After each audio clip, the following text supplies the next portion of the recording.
Okay, guys, I am selling my 028 AV Super.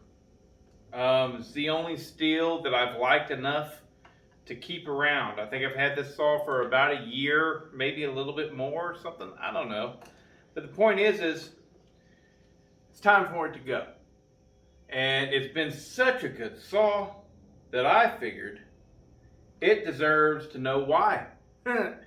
like, like a good woman that gets cheated on. Damn it, she deserves to know why. Anyways, whenever I first got this saw, I picked it up at an estate sale. And just like anything that hasn't been started for, I don't know, 10 years, something like that, it wasn't running right. And it took me forever to figure out why it wasn't running right. So what it turned out to be the simplest of things. It was the air filter. Inside the air filter here, let's see if we can do this. There's a little flap. And that flap is the choke, right? Whenever you move the Stihl's stupid lever, I'm sorry, that's one of the main reasons I don't like Stihl, is because you push it down to choke it and up. It's so difficult. Up to kill it. It's weird. But anyways, whenever you push that lever down on this model, it's actually shoving that in like that. And so your choke is this little flap, and it is choking the saw. So what happened was the original filter for this, the spring in here, it's spring loaded, right? It wants to pop right back. The spring in there was wasted for some reason. It seemed like to me that what had happened was somebody had taken it apart and then it didn't go back together very easily. And what was happening was whenever it was running, the carb, the intake of a chainsaw is actually sucking.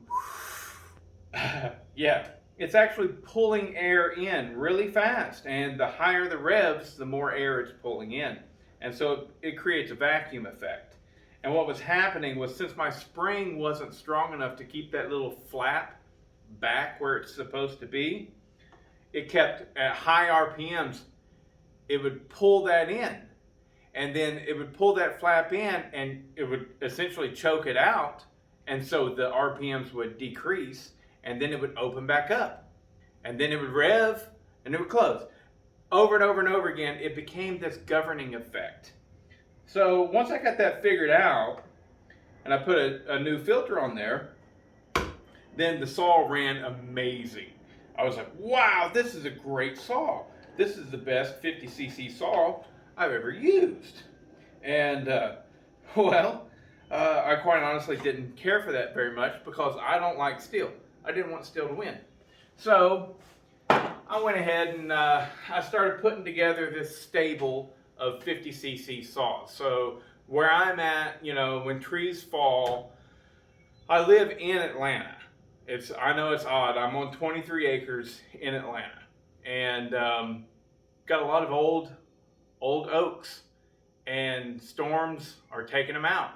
Well, whenever that happens, I don't like to go out there by myself, especially if it's if it's unsafe. Like, a lot of times I'm in some situations where the trees hung up and things. You don't want to do that stuff by yourself. You got to be safe, right?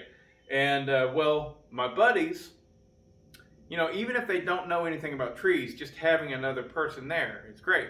But my buddies, a lot of times they'll come out and help, and they don't have a chainsaw. They live in the city. Why would they? And so I try and keep 3 really nice 50cc saws, because they're perfect for most everything I do, honestly. An 18-inch bar, 50cc saw, a good one, right? And that'll pull that 18-inch bar. That's just right for me.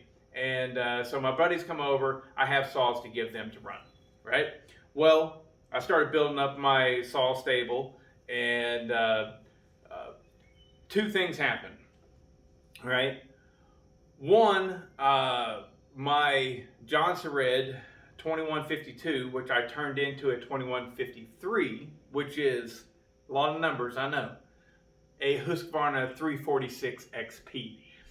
That one right there, once it actually broke in, see, I did a video matching it to this saw, and that the Johnson Red had not even had a full fuel tank run through it, not even half a fuel tank. It was, right, it was fresh as can be. Well, now that that cylinder is good and broken in, it doesn't just beat this old Stihl, it kind of humiliates it. And you know, that's to be expected. I mean, this saw, it first was designed like in '78. You know, I get it. And throughout the years, they kept doing things to it to make it better and better, to keep it relevant. And it was a great saw. Bang up. Love it. But whenever I had a Husqvarna 55 that weighed a full pound less than this, ready to go, and it outperforms it. Whenever I had a Johnson Red 2152 that doesn't just simply outperform it, it weighs like 3 pounds less, and I don't know, that may be an exaggeration, but it humiliates it. Whenever I'm in actual wood that's utilizing the 18-inch bar, the Johnson Red will beat it by 10 seconds. Which, who cares? If they run good, they run good and stuff, you know. I get that, really, I do. But here recently, I just picked up, because I found it, a Red Max 5300, which is the same thing as the Husqvarna 353, which is the same thing as my Johnson Red, really, you know. And it runs stellar. And again, it just outpulls this completely, you know. Anyways, so I'm at a situation where I go, I don't really like Stihl, and now I've got 3 other saws that will beat it handily. So why would I keep it? I wouldn't. That's why I'm selling it. But the things that this has against it, pretty simple, straightforward. Number 1, it's weight. It's heavy. It's the heaviest 50cc saw that I have at this point. All right, it is a heavy 50cc saw. All right, so whenever you're using it, it's not too big of a deal, but it's not a lightweight saw, and I'm constantly drawn to the Johnson Reds or the Husky or now this Red Max. Right, I'm just drawn to that because they got more power, they're lighter weight, they use less fuel. So the Stihl's losing. But here was the death stroke. Here was the killer of the 028. And that is this. The brake is really far from the handle. And I have really learned good chainsaw operation techniques, right? If I'm not cutting, I'm setting that brake, right? Well, whenever I have one of these modern saws and I'm running them, check this out. It's right there. It is right there. I barely have to move my wrist. You know, it's good. No problem. And then I go, I want to run that old Stihl because I like it. I like the way it sounds. I like the way it's more torquey than it is RPM. So I get it. And I find myself going through the cut, and you know, I did it there. But I find myself oftentimes not getting to it. I got to really reach out there. Right?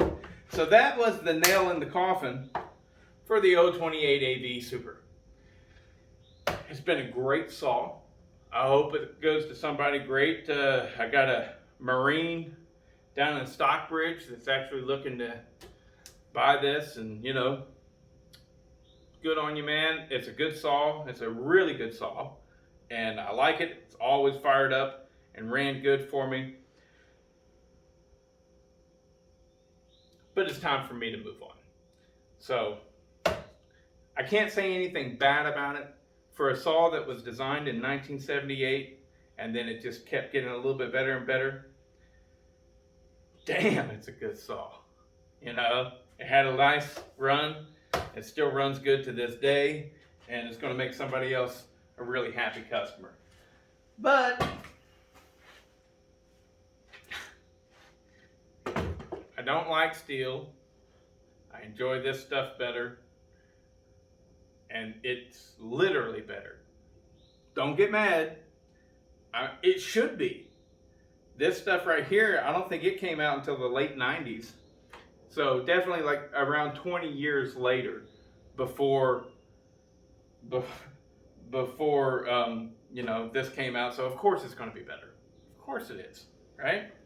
But this one right here is actually a 2013 model, I believe. And I'm digging it. Never had a Red Max until now. Same thing as a Husky or a Johnson Red.